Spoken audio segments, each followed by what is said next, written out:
There we go. Good morning, everyone. Excuse us for being a little bit behind schedule. We have been running into some pretty crazy technical difficulties, but we are excited to be with you all today. Good morning, Lori. Yeah, we're real excited to be with you, and we're going to say straight up, we may not be with you the whole time, but we're hoping to. So as long as we are with, and we may not be with you, all of us, but so far we are. So we are saying good morning. We're here. We may disappear, so have a little patience with us today. It seems to be a challenging morning, but those are the days, Lauren, that makes you realize how good the other days are, right? Agreed. Well, then I'm going to jump. Oh, yeah, Julia, you are so right. Life. Yeah, thank you for that. We're having life today. We are definitely having life. We've been doing a little freaking out on our end that we weren't going to even be here to say good morning. So at least we got the opportunity to say good morning, goodbye before anything bad happened. So good morning, goodbye. Now let's go with the show. Take it over, Lauren. I'm going to say good morning one more time and give me a couple of seconds while I share my screen. Thank you for joining us. Thank you to our frequent flyers. Those of you who come every single week, we appreciate you joining us again today. And so again, my name is Lauren Simpson. I'm with the SBDC, or the Small Business Development Center. We're a national program with over 1,000 locations across the country. And we offer no-cost services for local small businesses. And they're at no cost to you because your tax dollars have already taken care of our fees. So you might as well partake in our free resources. For the Los Angeles network, which is the network that I represent, we have locations throughout the Los Angeles, Santa Barbara, and Ventura counties. And you can see those locations represented on the map in front of you. Here's a deeper dive into what it is that we do. We offer no-cost business advising, and so you're able to sit one-on-one with one of our business experts. You have people like our guru of all numbers, Miss Lori Williams, as well as Albin, who you'll meet soon. We have experts in marketing, in business planning, again, taxes, whatever it is you might need along your entrepreneurial journey, we have resources for you. And again, they're free. We also offer free virtual trainings, much like the training you have joined today. So please know that we are here to help. You can get in contact with us today. You can call us at 866-588-7232, or you can go online, smallbizla.org/new client. For those of you who have reached us outside of our network, you can go to americassbdc.org/find your SBDC. With that, I'm going to go ahead and stop my screen share. Quick housekeeping. Please put all questions into the Q&A. Again, all questions into the Q&A. The chat will be reserved for the good mornings, as well as the goodbyes, and any links that Lori and or Albin would like to share with you. So again, thank you very much for joining us. And Lori, I'm sending it back to you. Awesome. Yeah, today's theme is going to be the good morning, the goodbyes, and it may be good morning, goodbye a couple times. But here we go, guys. So let me go through some things really quick. Wanted to make an announcement. Some of you may have missed this. I'm sure you're not sitting around watching to see what IRS has to say every day, but the IRS announced an increase in the standard mileage rate for the first 6 months of 2022. Lauren's putting the link in the chat like always. So for the final months of 2022, it goes to 62.5 cents. That's up 4 cents. And it was created or changed in relationship to gas prices. So it was the IRS trying to have you be able to take an additional deduction because of the gas prices. So a lot of you, you do have mileage on your tax returns, et cetera. Your CPAs or enrolled agents like I am may very well be aware of this or should be aware of this, but in case, I want you to know. Okay, upcoming classes taught by Lori Williams. I've got these classes, and many of you, the frequent flyers, thank you for being here every week again. But I've got the financial literacy session 1 coming up, and then session 2, and then the sales tax. Once again, I tell people, if you're not familiar with sales tax, please join that webinar. I have a lot of people using Shopify, and they do not understand that Shopify is not remitting the sales tax on their behalf. They're collecting it, but not remitting it. So there's a lot of confusion out there, and this webinar will explain it in detail. Now I'm excited to discuss a webinar that one of my associates at the SBDC, the Pasadena SBDC, is offering. I wanted to bring this webinar up because many of you watched the show last week where Sylvia talked about the business plan. And when Sylvia discussed business plans, there was a lot of questions in the audience about business plans. So Andrew Cohen, it's a colleague of mine at the Pasadena SBDC. He does a business plan class, I think on a pretty regular basis, but his next one is coming up July 7th. Once again, Lauren's putting the link in the chat. So for those of you who want to know more or have some help on a business plan, great class. And I want to also mention, I'm real excited because Andrew, in addition to being advisor at the SBDC, he also has a very interesting company, and he's going to be one of my guests in the upcoming shows, which, speaking of, this is what's happening around the corner, guys. July 6th, we have Nate Jemison. He is also an advisor at the SBDC, but he's on a special team. They call it the ACT team, and it's the Access to Capital team. Their expertise is assisting clients in getting their financial documents ready. That's called loan packaging, and then finding different lenders that they can introduce them to obtain loans. So I asked Nate to come on. I want to talk about just what is the loan environment out there? What do you need to have prepared to try to apply for loans? Just basic information, because we're having a lot of questions about, without the grant money coming in, where do we go? Where do we do next? What do we do next? So I'm real excited to have Nate kind of walk us through that. Then I'm going to have a special Ask Lori session. We're going to talk about gross profit margins. It's more about the cost structure I talk about, and I want to just kind of do some examples and walk you through to fully understand how to calculate your gross profit margins, what's considered in the gross profit margins, and how they affect all business decisions. So I'm going to do some cool Excel documents, begin with a blank Excel document like I always do, real informative. And then once I said, Andrew Cohen is then going to come on and talk about his company, CEO of Work Better. So he's going to come, CEO of Work Better Now is what I wanted to say. So Andrew will be on talking about that. So with no further ado, I want to get into a discussion about today's webinar and what you're going to experience today.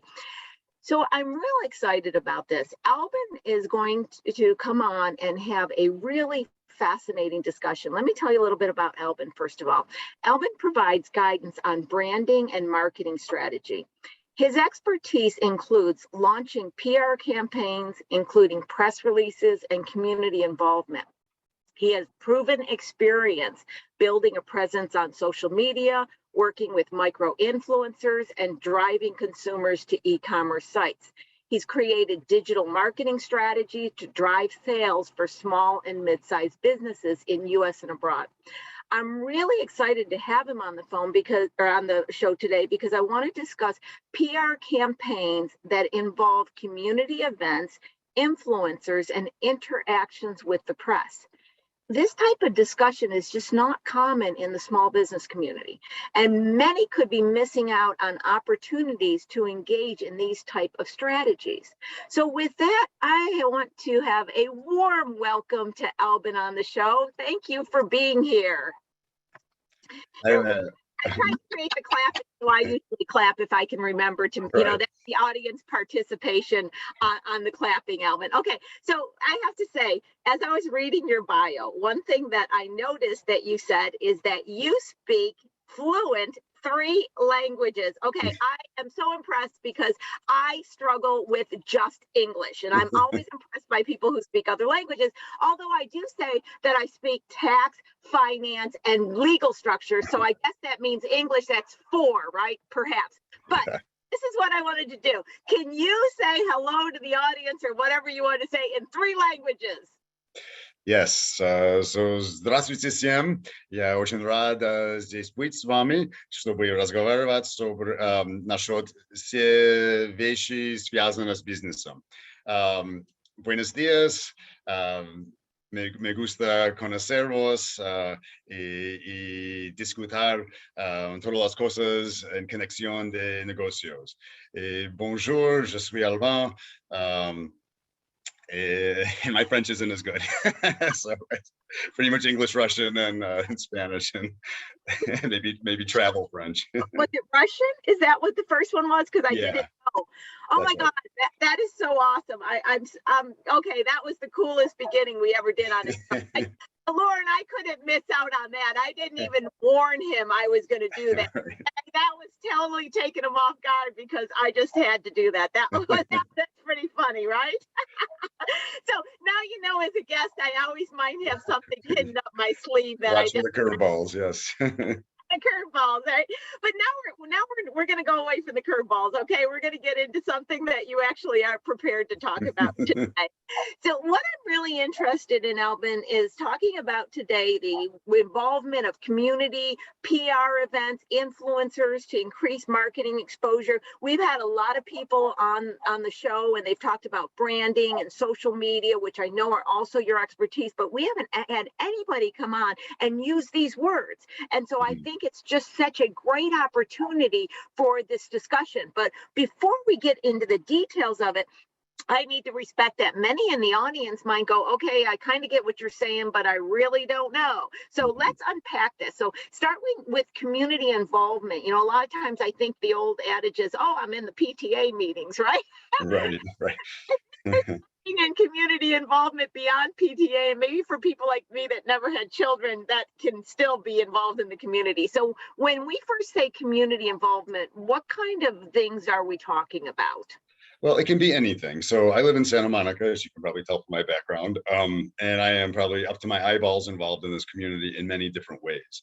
But what I would like to focus on today is how small business can benefit from community involvement. And so maybe about half of what I do in Santa Monica is related to small businesses and leveraging the strength of a solid local economy to increase your business and whatnot. So in terms of a small business, what can they do that doesn't kind of eat up all their time, but produces some sort of positive result? In many places, there are business improvement districts along some of our commercial boulevards. So in Santa Monica, we have 4 of them. We have one on Montana Avenue, Pico Boulevard, Main Street, and in the downtown area. But these are prevalent around the state and country. The acronym is BID. So if you hear people talking about a bid, that's what they're referring to. And usually all bids are kind of governed by a voluntary board of merchants on that street and or residents.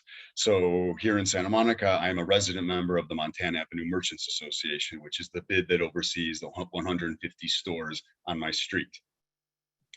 We meet once a month and there's little projects here and there, but really once you are a formal bid and you have that's a 501c8 status with the IRS, you're eligible to get an assessment back from the city based on tax revenue that you contributed. So in the case of Montana, we get around $70,000 to $80,000 a year pre-pandemic, and we're creeping back up to that. And that money is really earmarked for marketing and street beautification. Okay. And so that's where some of the publicity comes in. So with those marketing dollars, we spend it on, traditional ads in some of our local newspapers, the LA Times and whatnot. But also we've hired a social media consultancy who pay, very daily attention to the new openings and the new fun things happening on the streets. They do photo shoots to keep our social media content fresh and engaging and welcoming to new followers. Now, how about if I don't have a brick and mortar? Because so many of our companies don't have a brick and mortar. Is there anything I can do, community involvement, that isn't just paying money to sponsor an event that I maybe am not considering, where I can get at least my name out there? Well, I mean, part of it's being on these boards.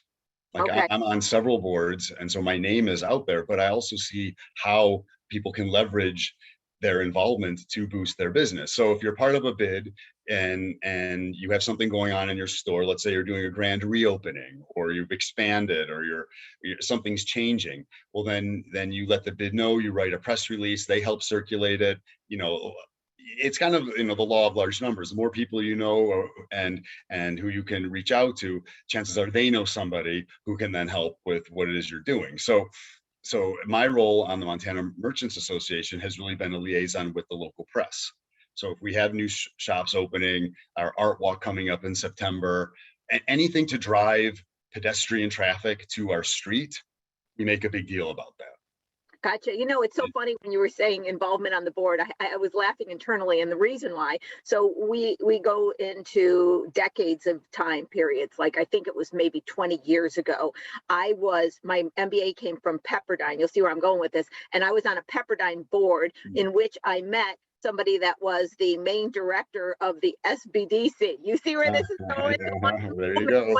Years was asked to then be on an SBDC board, and then can you take a small contract to help out a few clients? And here we are. So yes, there's an example on being on a board in Pepperdine led to my 20-year involvement with the SBDC, which you would never made that connection. So I definitely understand what you're saying on the advantages of being on some boards. Now, another interesting word is influencers. Everybody uses the word influencer, but when I think of influencer, Albin, I think of, oh my God, I got this new shirt and I got 20 million influencers and they're all in the shirt, right?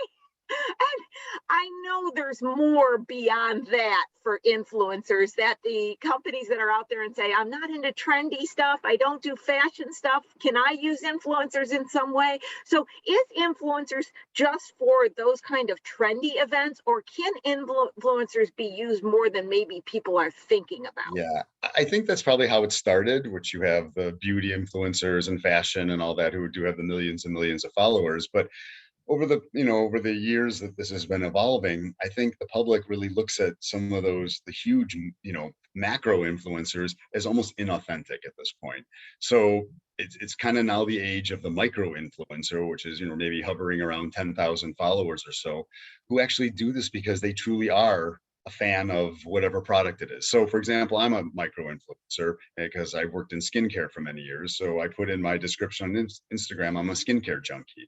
And I used a few hashtags related to skincare, and suddenly I get all these brands contacting me to see if I would use their products and release a video or statement or some photos about it. So it kind of, I wasn't really even setting out to do that. It just kind of happened. So I really think it's how you set up your profile, what you say about yourself or your business, and some of the tags you use. I mean, you have to be, that's the thing. Like when you run a small business, the last thing you want to think about is, oh God, what am I posting on social media today? I get it. And for a while, and I'm a Generation X, so I'm not born into the age of where this is second nature. But I've seen over time, it really is an effective tool. If you have a small business and you have a website, you can drive followers to your website, which could actually lead to a purchase if you're in e-commerce. If you're not into that, it drives them to come into your shop. I have seen a lot of people use influencers successfully and engage in the community. And I'll tell you what I mean. It's like I'm putting two together. And this has been some time ago in my memory blanks too. So I may have the company name wrong, but I think it's Active Skate Shop, if I'm not mistaken. That was the company that I was working with. Mm-hmm. Well, what they did, and I thought this was really fascinating, when they wanted to start a new store in an area, like I recall specifically, they were opening up in Bakersfield, but the company was not known in Bakersfield.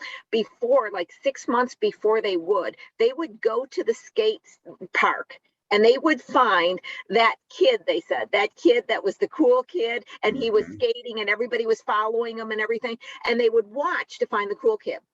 Then they would approach the cool kid and say, we're going to give you clothes, we're going to give you sneakers, we're going to give you socks, we're going to give you everything, just wear it, when you're skating. So he's like, okay, that's neat, right? Well, then they would build up a brand awareness before they even opened the shop, the brick and mortar shop in the area. And I thought that was really, really fascinating.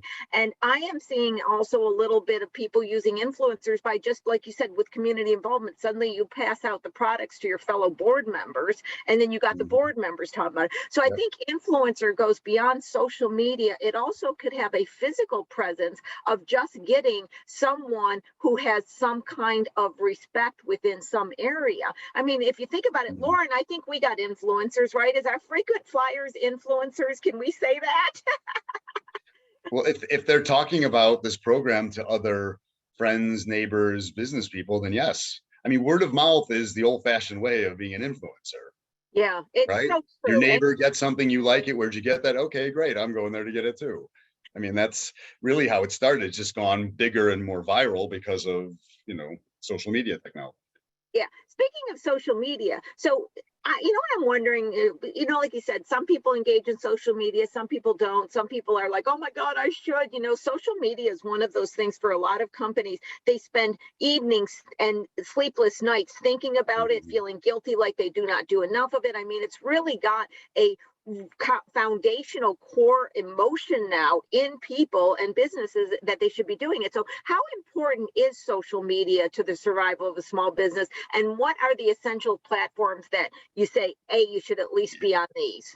Yeah, I mean, I'll start by saying it depends on the business, but I'm hard pressed to identify a business that would not benefit from it. There's some that benefit from it more than others. I get that. But I think any small business should think of it. You kind of have to have a website to be reputable and credible. Social media helps too, because that's the first place people go to learn about you. Oh, this new shop is opening. We have New Brothers Sushi opening on Montana. Well, of course I Googled them and looked up their hashtag and all that. Um, so I think you kind of have to do it. There's no really getting away from it anymore. And then in terms of the platforms, I think the top 3, 4 tend to be Facebook, Instagram, Twitter, and TikTok. In fact, TikTok being the newest, most up and coming, but for Gen Z, that is where they all go for everything. Fashion, makeup, cosmetic, skincare, you name it, experiences, vacations, a whole bit. So, and TikTok's actually kind of interesting because it allows brands that are kind of more established to step outside of themselves a little bit, and they stay true to their core brand values and imagery and all that, but they can have a little bit more fun with it on TikTok because of the nature of that platform. Facebook, if you've heard, that's where all the old people go. You're kind of right. I recently taught a class at FITM in downtown Los Angeles, and I had a classroom full of Gen Z ladies, and none of them use Facebook. Oh, that's what my mom uses. I'm like, okay.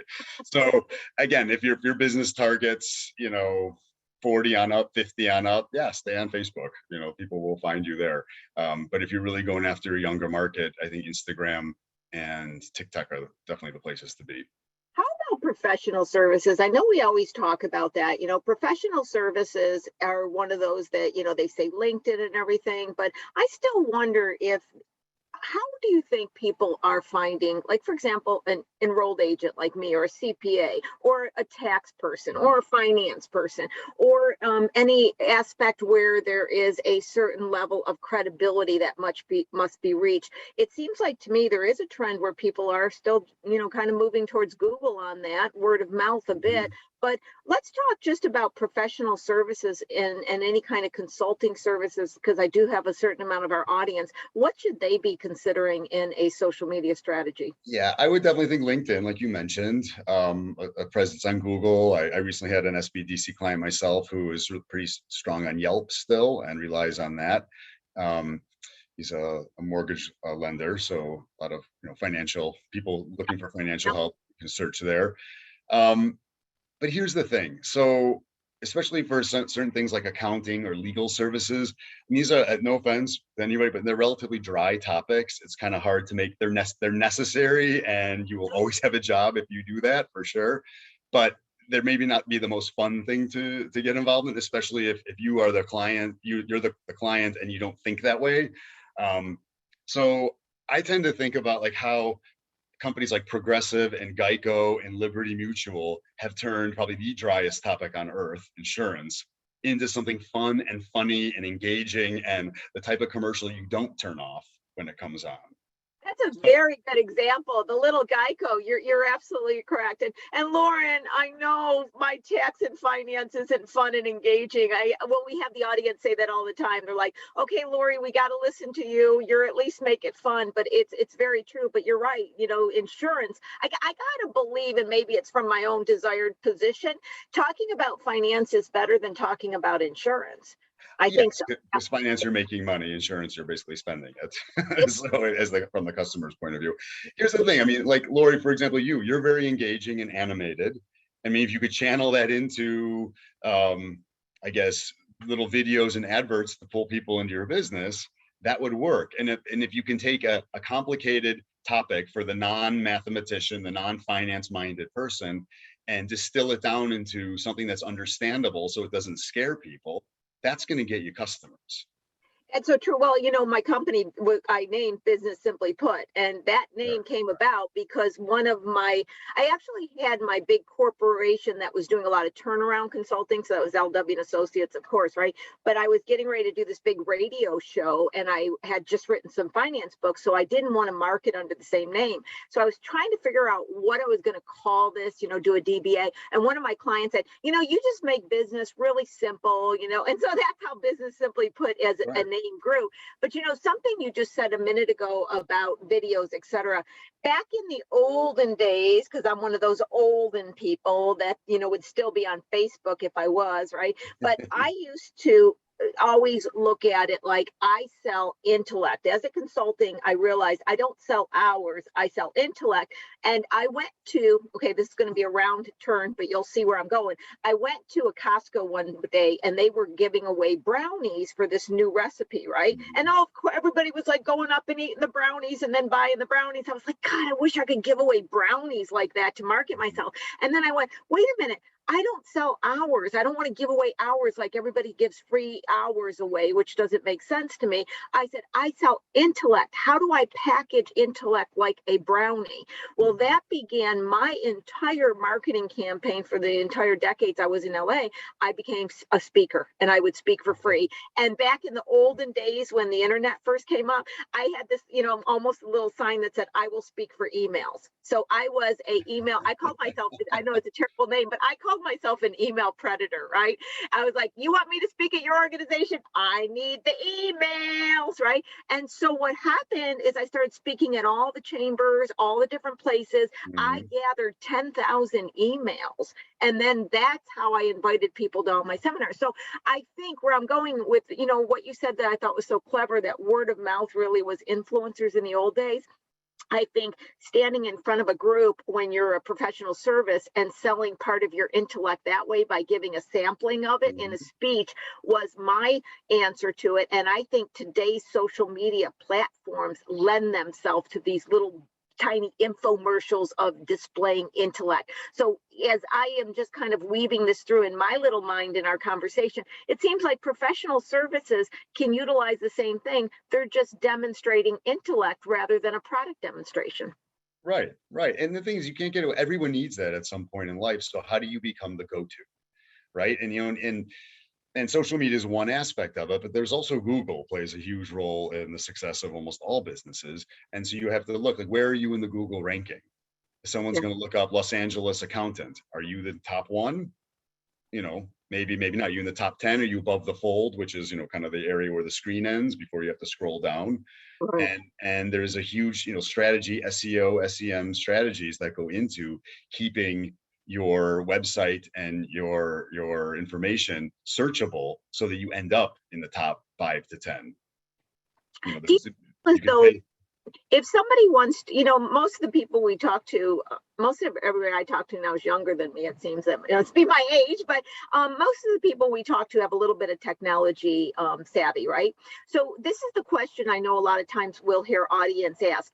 They say, do you think I can handle my Google ranking, or do I need to pay a professional? Can I get good enough and understand this to at least have some impact, or do I have to pay somebody else? Can I own this expertise? What do you say to people when they ask those kind of questions? I think the short answer is yes, you can. Anything's possible, because let's face it, this is all a new science, right? I mean, people have just learned this over the past, decade or two at the most. Question is, do you have time for that? And is that at your interest? I mean, if you're running a little clothing shop or a restaurant, do you really have time to sit there and figure out, Google search optimization? Maybe you do. So here's what I've done in the past. I've hired, actually a friend of mine does exactly this. I've worked with him in the past, saw the results, kind of learned what he does, and then to maintain it, take it on and go from there. And kind of reduce his fee from full-on consultant who's doing everything and just checks in with me to more couple times a month, I call him for advice. Hey, should I try this? Should I try that? And he's got, a fee structure for that. So I haven't been able to get away from paying for it when I've needed that. But at the same time, it yielded the results. During the pandemic, I worked with him at one of my former jobs, and he was offering like a 1 in 7 return. I mean, that was amazing because everyone was shopping online. So as long as you were Googleable and the customers could find you, they're going straight to the website and buying it before Amazon, before some of the other websites that would sell those types of products, and buying it directly from you. So, some of the people, my colleagues I'm working with who ran their sites in other countries, were just astonished with these types of results.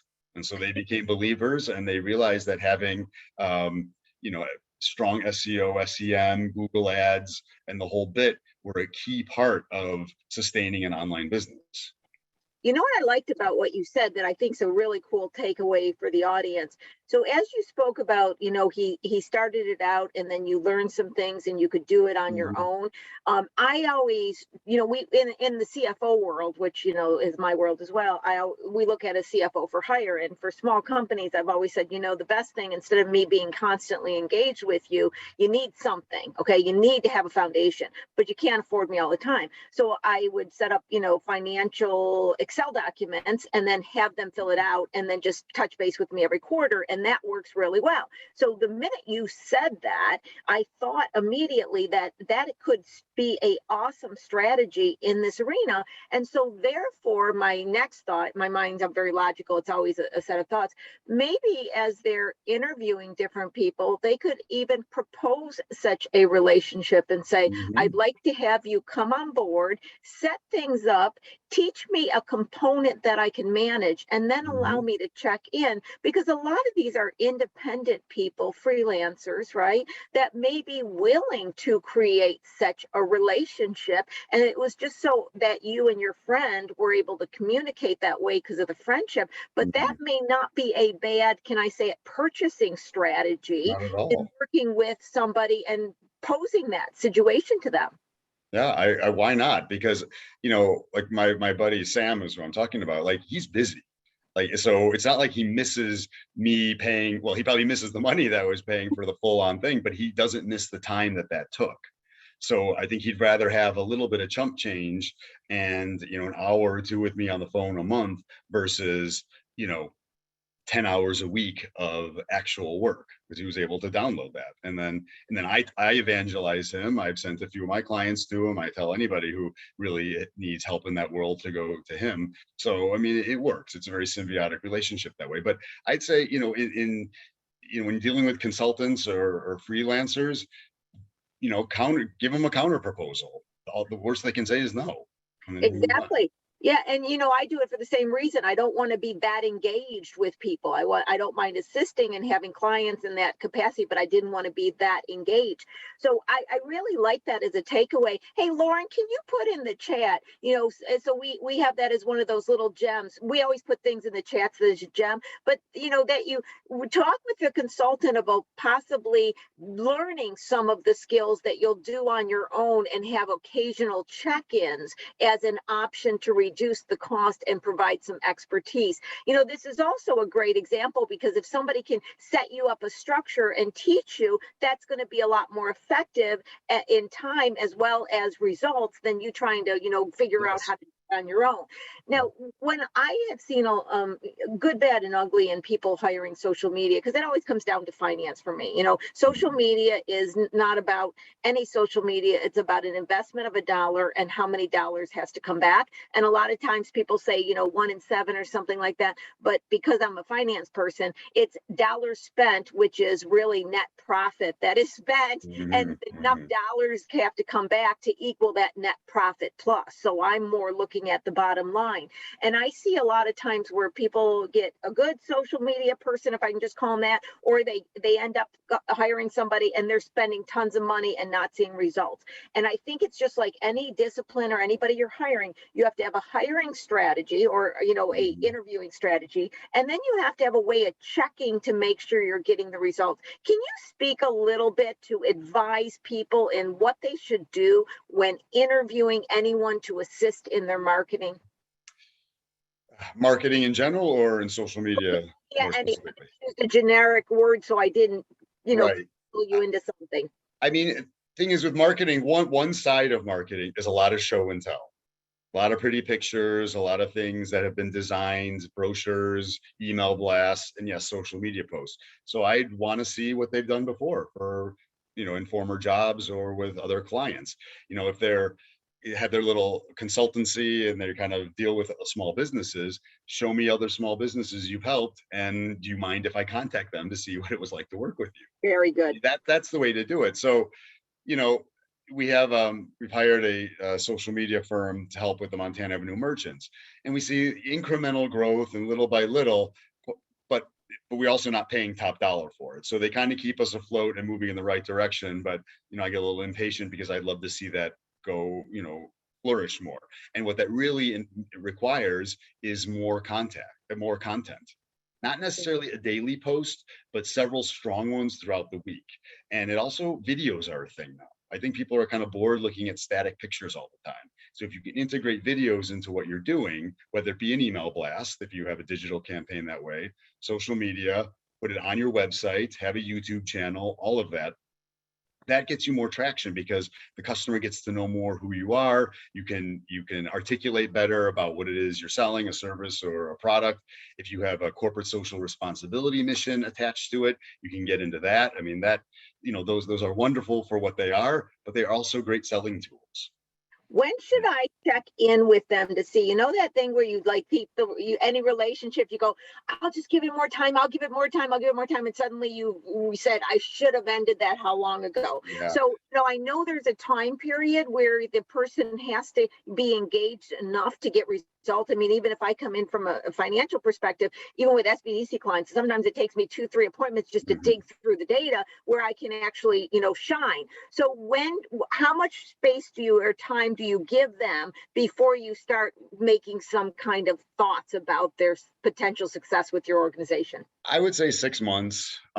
Social media is pretty immediate, so you can see if things are growing, and clearly it's measured by followers and engagement, and there are all these back end statistics that you can look into, and Instagram's got all these charts and graphs that show results and performance and all that. So you kind of dive into that, and you kind of have to, as the customer, you kind of have to know that stuff too and know what you're looking at. So when it's explained to you, you understand, and you're not being fed a line or things like that.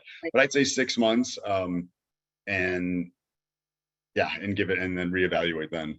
No, that's some good information because it allows somebody to say, if this is the monthly amount that you're going to pay, make sure you have a budget to go at least 6 months. And, because sometimes people just, if they're going to be handling it, I love this DIY/them handling it that we've been talking about, because you could get a price from somebody, a quote, you could determine if you have 6 months. If you don't, you could have a follow-up conversation and you have the time to do it, where you can maybe structure it a little differently so you can afford to have that time period with them by actually reducing their time involvement. So that's some good takeaways of how to interact with different people that may be coming in and giving these services. Now, the one thing that you always get asked from small businesses, because they're so budget conscious, we're really talking about budget conscious. What are some low cost and highly effective ways to market your business? If I say, hey, Albin, I just don't have much money. What can I do? I need overnight success with no dollars. I mean, that's exaggerating, but not. So talk about that for a little bit. So I would avoid printing, unfortunately, and paying for ads and kind of the traditional newspapers, magazines, as much as it pains me to say. And I'd go back to digital. Digital seems to be the best bang for the buck. And look at what you have already in place. So do you have a database of a certain number of email addresses that you can create digital marketing campaigns, email blasts that can kind of get people to come back to your website or come into your business, or both?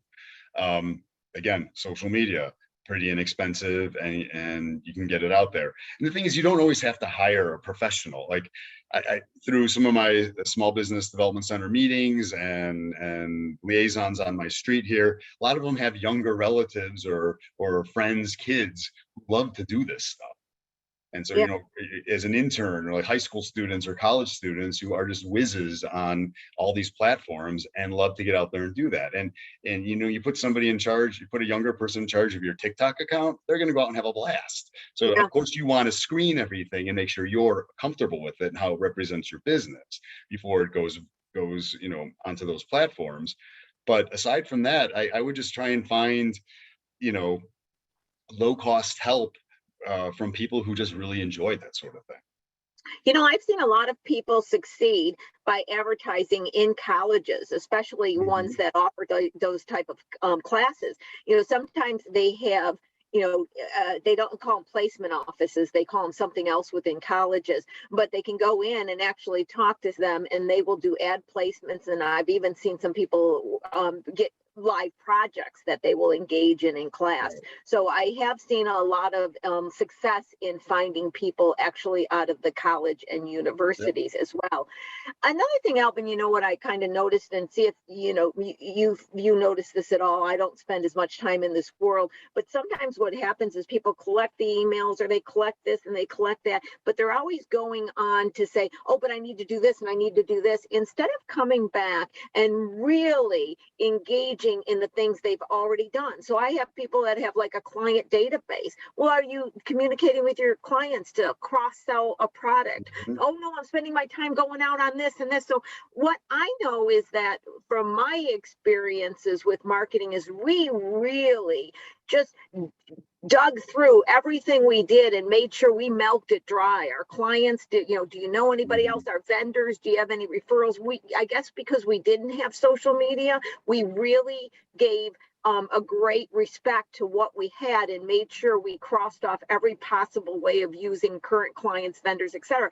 And I think with social media, we all, independent of business running or not, it's a distractor because you can always do one more Google, one more this, one more that. So I find that people just spend a lot of time doing new things constantly instead of going back and checking to see if there were some other additional steps they could have done with what they already did. Exactly. And if you have a database, use it. Make sure it's cleaned up. I mean, those lists require, health checks every now and then to make sure that those are valid addresses. And then, of course, you parse them out by like active customers, people who came to you once and never came back, maybe someone who was on your website, but their actions there did not result in a sale. So you can really dig into these different databases of email addresses and figure out who's who and how to communicate with them. So if you have that, that's golden, because companies wrestle with that all the time and spend a lot of resources and effort trying to build those lists up. So that is another thing, and I relate it to finance because everything's in finance, but you know how when you have a stock and they say, don't just sell off the minute you wake up and there's an emotion, you got to hang with it sometimes.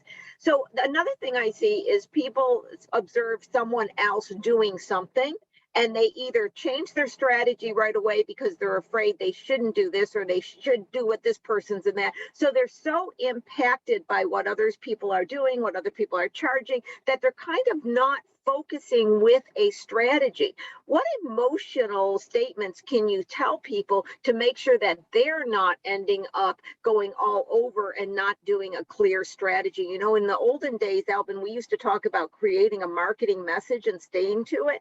That's got a little loosey-goosey over the last couple years. And I see small companies that don't have a lot of money not really being focused, and that causes more problems. Your thoughts on that? I agree. You have to, if you focus on everything, you're focusing on nothing. And, if you're starting a business, you need a strategy, you need a marketing plan. This stuff should be, documented, whether it be handwritten on a napkin or put into a beautiful PowerPoint presentation, but you have to have that to go back to. Now, the age of COVID taught us that pivoting, which is the marketing term, became essential for survival. So you always have to be flexible in case pandemics happen again or other things happen. But if you've started a business, you've opened up, you're making sales, you're kind of on your way, it might not be exactly where you want, but it's moving in the right direction, then you're doing something right. So you want to stick with that. But if you see across the street someone's trying something different that you feel could work for you, well, then how do you integrate that in? I wouldn't scrap everything you have to try what somebody else is doing, but figure out where that fits into your overall plan. learn That- more about it. Go ask them if it's a neighbor and you're kind of together on the street like that, or in the same chamber of commerce or business organization, then people share those ideas for sure. Yeah, that makes sense.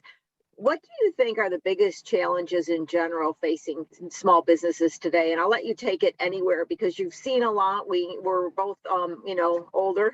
I won't put you in the category, but you've seen a lot. What do you think are the biggest challenges that they're facing? Is it social media? Is it something else? Well, I mean, time, not enough time in the day, overworked, stressed. If you're a small business person, a lot of times you're doing everything. And so that can lead to burnout. But I think in today's economic recovery market, what I'm hearing in many sectors is it's staffing. The hospitality industry is not back in terms of hotels and restaurants because they don't have enough workers. Look at the airline industry right now. All these cancellations and flight delays and all that, that's all because they don't have enough people there in the airport or on the planes or wherever it might be. So, I've always scratched my head and like, well, where's everyone gone who did this before? Now that the economic stimulus benefits are over, how are they getting by? Don't they want to come back to work? But that's what I'm seeing. Even the small businesses, some of the women's clothes shops and the coffee shops right here on Montana Avenue wrestle with staffing. In fact, a lot of them are closed now Monday and sometimes even Tuesday because of staffing issues. They can't stay open 7 days a week anymore because they don't have the personnel to do it. We've had both our last two guests, especially Sylvia last week with a restaurant location, and our guest with the restaurant prior, were discussing that exact same thing. It's really crucial to be conscious of the staffing that you may need and planning ahead. In other words, don't say, I'm going to hire somebody next week because I'm already busy. You almost got to pre-plan so you got plenty of time to put the staff in place. And almost, I have been talking with people about trying to, the best you can, cross-train individuals because, I'm hearing that sometimes people just quit and walk out, which is they always did, but it seems to be more prevalent. Are you noticing it with the individual businesses in your area talking about that as well? I've heard of things like that.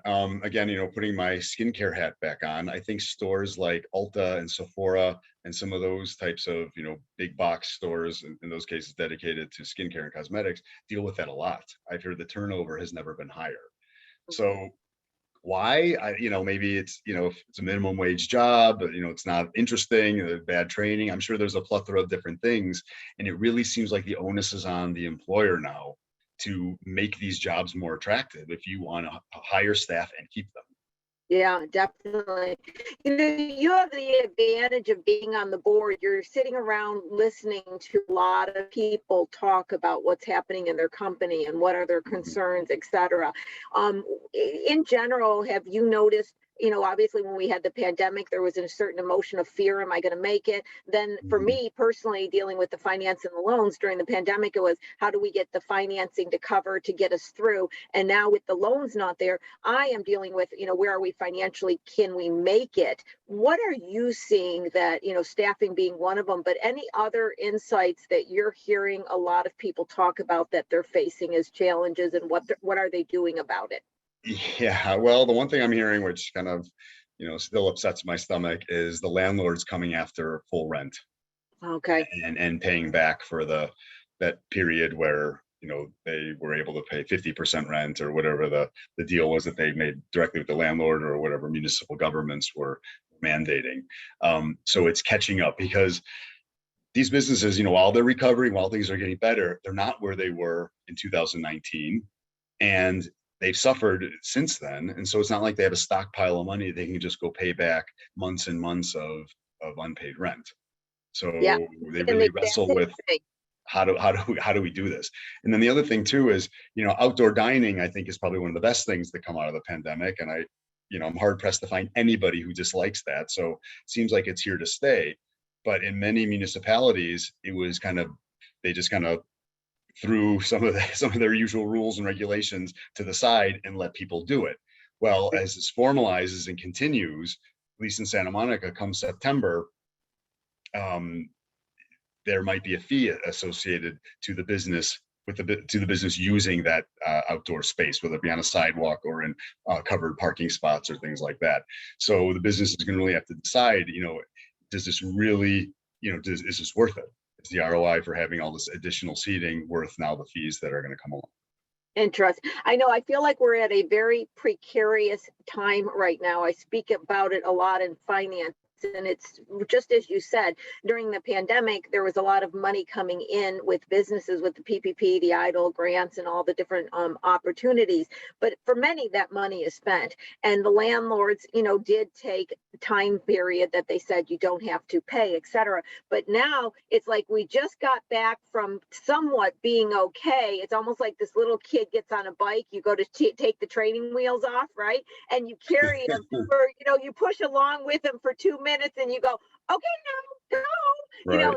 That's not enough. And so they're not quite built up where they need to be able to sustain these costs that are coming into play that are new, or the costs that were not paid during the time period. That's why I've been a big advocate of speaking on this show and other things about you have to put together a cash flow to really go where you're going. What any strategies on dealing with some of these things that you've seen businesses engage in that you can share, or outside of SBDC or anything, any good strategies that I've seen somebody do this and this helped, even whether it's a negotiation with a landlord or a city, or just figuring out how to engage in additional sales, some effective strategies you've seen companies utilize?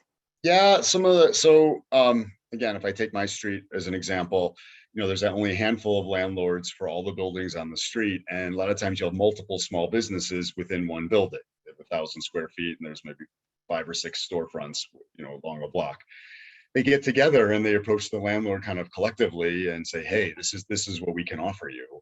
And by and large, I've heard of a few, situations where the landlord wasn't that agreeable, but by and large it has worked, and these businesses have been able to stay there, because I think the pandemic had, in many cases it did, but it certainly had the potential here to decimate some of our business improvement districts, and it really didn't.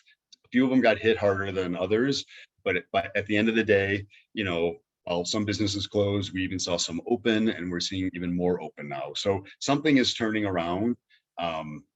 That is, allowing us to move in the right direction. But I think in terms of strategies, it kind of depends on your individual situation. But again, if you're involved in the community, if you're part of your chamber of commerce, your business improvement district, if there is one, a buy local program, anything like that, you can lean on those associations to kind of help too, because a lot of times you'll have extra, different contacts, and someone may know someone who can get you to, a decision maker about things like that. I like what you just said about the landlord. It's almost like a collective bargaining tool. If the landlord's just saying one, but all of a sudden, if everybody comes to them, they don't want to lose everybody. So I like that, using a collective bargaining aspect in the landlord discussions, which is a tool many use in different scenarios. So that one is really a twist that I had not considered, and makes a lot of sense. I think for those companies that were not brick and mortar, they experience sometimes a heightened sale during the COVID. And I say for them, they needed to not get so comfortable that that's going to last forever. I think what's happened to them is they're not dealing with some of these landlord issues, but they got kind of in this belief. And I seen many of them, spend a lot of money on maybe a social media advisor, and then now their sales aren't contributing that dollar amount. So they look like they were so successful with the social media campaign. They were really more successful a bit by the demand, the sheer demand on the situation. So have an acknowledgement that a drop in sales is maybe inevitable and going to be the new norm for those companies. They're not going to be as high of sales as they were, and start planning your expenses accordingly. That's another aspect of how to go forward from there. Yep. And the thing is, I think, as the pandemic hopefully subsides and people are more comfortable being out and about, they want to go to their stores again. They want to have that kind of in-person experience. I mean, sure, we've all become more e-commerce shoppers, even if maybe pre-pandemic we weren't big ones. I think we've all had to do that.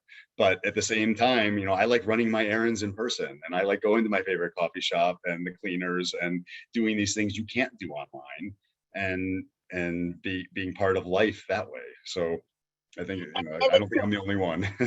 you know what's interesting? I can't remember who it was on our show or someplace else. They said that there's a survey that they found that, oh, I think it was Emma. I don't know if Emma's here today. She was saying that the younger crowd was the one that wanted in person more than the older crowd, which was Oh, kind of interesting. It was really, and it's so funny because I am the opposite. And I was way this before pandemic. I've been this for, when first of all the online ordering came in, I was the first. I was like that pets.com where you could order your cat food because cats can't right, drive. right, You right. know, I was in on that. When that went down, it ended my world. When I was in grocery deliveries, back 10 years ago. So if I never, ever, ever go into a store, I'm happy. In fact, the only stores I ever go in ever are grocery stores. I don't physically enter stores. And coffee shops, I don't ever go in. I drive through the drive-through because my cat loves to go to Starbucks. She gets special Starbucks water, she believes. So she goes through the drive-through. So I'm on the polar opposite. So I really think that in just our discussion of being in such different worlds in two people, I think it's a matter of really addressing who your audience is now. Where Mhm. are we going? What is your cash flow? What are the amounts of debts that you have to repay? Can you work with your community and get help through your community? Mhm. Can you work with others? I know during the pandemic, especially in Pasadena, a lot of people went to their congressperson, and then their congressperson suggested they come to us for help. So I saw a lot of effectiveness in Long Beach as well, Santa Monica. I've seen a lot of people who got to know the congressmen in the offices and went into their office and asked for help, that they actually went out and helped them. I noticed a lot, and not being political, but on the smaller, like the mayors and the congressmen and everything like that, Mhm. a lot of times on the lower levels, because they're dealing with smaller people, it's not like they're dealing with the whole country. They tend to be more accessible, and then they Mhm. assist more as well. And we write off government a lot of times that, they're not going to help us, they're too big. But these smaller places and the associations within these small little communities really do make a difference. So I think what we learned today is that there's really no one strategy. I really like this aspect of being creative. If there's something I noticed through our theme of conversation, Albin, it was all a little bit about being creative. And maybe I forced it because you would say something and it would make me be creative. But from, sitting down and talking with your social media consultant about a little bit of a DIY to cut some of the cost, to getting involved with your community, to being on a board and Mhm. seeing where you can establish things there. We really talked about just kind of taking the situation as it exists and looking at it and saying, where am I today? What are my resources? What can I piecemeal together? What options do I have? And I think that's entrepreneurship at its foundation. That Right. mindset is entrepreneurship. Exactly. And what's the low hanging fruit that I haven't picked yet? Yeah. I mean, here's another organization. So again, we live in California, so we are a tourist destination. So most of our communities have a board or an agency that oversees the hospitality industry in our communities. Well, their their mission is to attract overnight guests so that people spend the nights in our hotels. We get the transit occupancy tax, and that goes into the city's coffers. But they have to create a wonderful presentation of the city. So they have these beautiful websites, and they offer those different products and services. They highlight businesses. If you have a business that is um, within the hospitality industry or something you think tourists would like, contact this agency. How do you get on their website? How do you get mentioned? How do they tag you in social media posts? Should you be talking to the local concierges in the hotels in your community so that your business is the one they recommend if a guest asks a question related to that? So I think there's other things like, and I bring this up because in some of my recent consultation calls with other SBDC clients, I mentioned this, and it's not usually the first place small business owners go. Yeah. It's there, and everyone knows, yeah, tourists come from all over and they visit my town and blah blah blah. But not everyone thinks of how they leverage that for their business, which may not be a hotel or a restaurant or something like that. So you just kind of have to think out of the box and really understand the resources available to you with, in your community as a legal business license holder. You're entitled to different things. It's so true. So, I want to thank you for your information today and the dialogue, because I think what it's done is it's opened up other ideas, and, even going and looking at what other organizations exist, because a lot of times, like you said, their whole job is to bring in tourists. Even at the SBDC, people don't realize that they have a whole group of people that are desperately trying to find small businesses to sign up to get these free services, because as part of the grants and being here and available for people, they have a job to find people to take advantage of these opportunities. So there's a whole lot of plethora of people. Before we leave, I want to make sure, Albin, we got your email address in the chat. Lauren, were you able to put the email address in the chat? I think you were. I want to make sure that I don't know if I properly said this at the beginning. We kind of mentioned, but I want everybody in the audience to know is Albin, obviously, he is a fabulous resource. He is, just like I am, an SBDC advisor. So you can go through him directly. He's got his email, sign up. Most of you guys are signed up as an SBDC client. If you're not, go to Lauren. She'll get you signed up, and we'll get you to Albin. If you're already signed up, you go right to Albin or go to Lauren or whatever, they'll be able to take care of you. But he's another great resource that you can have a one-on-one. Yeah, Albin, this has been fantastic. Thank you for sharing your knowledge, your expertise. Lauren, sending it back to you. Thank you very much. Awesome. Thank you, Lori. And thanks again, Albin. Super informative. We've got a lot of thank yous in the chat, as well as I had a couple of people who had to leave, but they were very excited about the information that they gained today. So thank you so much. And lucky for everyone, you're one of our advisors, so they can talk to you anytime. Right. Give me a call. Shoot me a note on email or Calendly, and we'll schedule a time. There you go. There's a lot of resources at the SBDC. There's a lot of resources in the community. On a positive note, yes, it's been the pits, guys. We are all aware of that, and we're not out of it. We're not going to pretend it's all rosy colored, but we're smart. We're individuals. We're entrepreneurs. We can figure this out. We're going to team together, find a million solutions, and survive another day and make it a great day. And you know what? Just the fact that all three of us stayed on technology-wise, this entire show is making my day fabulous, because I thought for sure we were going to have a nightmare. So I am so happy for technology, and I'm very happy for the frequent flyers and those new on the show visiting. Thank you so much for being here with us every week. Albin, thank you for joining our wonderful show. We really appreciate it. I'm signing off. I know Lauren always stays later and collects all the information. You want to get in touch with me, go through Lauren. Thank you, everybody, and we'll see you next week on Small Biz Talk. Bye-bye. Thanks, Lori. Thanks, Albin. Take care. You too. Thank you. So as Lori mentioned, I'm going to hang back just a little bit to make sure you guys are able to retrieve Albin's email out of the chat. I'm also including, Chuck, you're so welcome. Including our YouTube, so that you can play back the recording. This particular episode would be uploaded later on today, and then you'll be able to have access to it. If you would like to become a new client, please be sure to click the link that I've just inserted into the chat. We'd love to work with you. We are here to help. And finally, for those of you who would like to connect with Lori, please shoot me an email, and I put that into the chat as well. All right, that is it for Small Biz Talk. We will see you next week, Wednesday at 9 a.m. Awesome, Christina. That's great to hear. Christina is going to definitely click that link and get in contact with us. Thank you all for joining us. We really appreciate it. Take care. Bye-bye.